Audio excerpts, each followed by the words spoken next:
It's just coming up inside my heart to maybe share something. Because I see that during this time, sometimes even from the Sangha also, and people who have been in the spiritual path for some time, panic does come. Not as much as we hear generally speaking. I mean, people have concerns and so like that comes. But this one I wanted to talk about just generally speaking. For those of you who have a deep or an increasingly deepening attraction to self-discovery. And I've been asked, like, where are we going to if one becomes increasingly detached from the world, so to speak? And by the world, I'm not talking about the earth. You may have heard me say, there's only one earth, but there are billions of worlds. And by this, what I mean is a world is a psychological and emotional and personal creation in the mind. And we are largely living in our conditioned mind, leading the way very often. For many people, it is like that. Another illustration could be that, when we go to sleep and you have a dream, your dream is a very unique experience.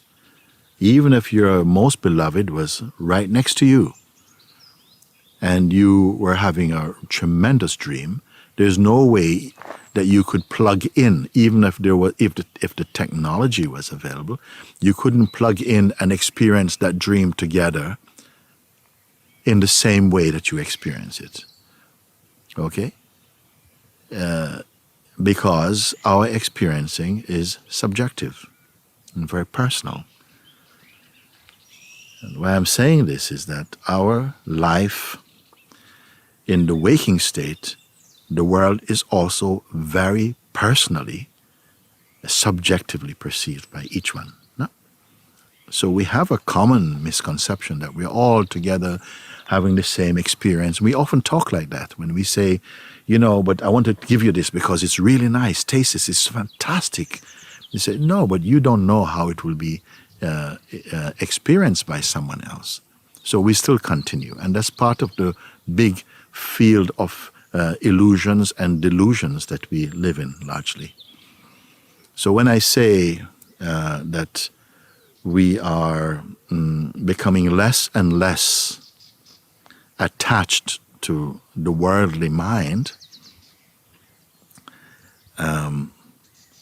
which behaves sometimes as though it knows the truth, those who have gone beyond that, or are going beyond, and beyond, not beyond that way, but beyond this way, in the inner realization of the truth, are discovering something tremendous. What the mind can offer to us, all the adventures, it can offer, yes, pleasures, but not happiness. You see? It can ask you, you can be offered a sense of resting, but not peace. The peace that I speak about is coming from the truth within you.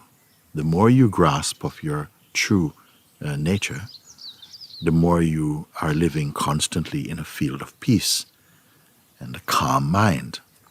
So I just wanted to say today that sometimes people wonder if you are somehow appearing to be retracting from the world, so to speak.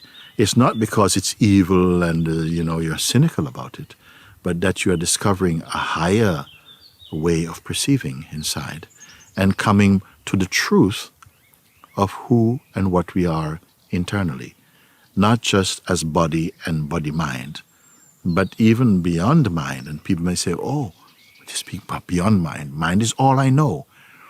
Well, mind is all you. Mind offers a kind of knowledge which is actually not as deep as you think. It is deep only in appearance. For depth, I don't even want to use the word deep. The truth is not deep. The truth is here. It is just not recognized. And for those who have come to a place of seeing, what is the life like of one who is dropping personal identity or going beyond, transcending the worldly pull that comes from the mind? What is the life like? Well, actually, it's very beautiful.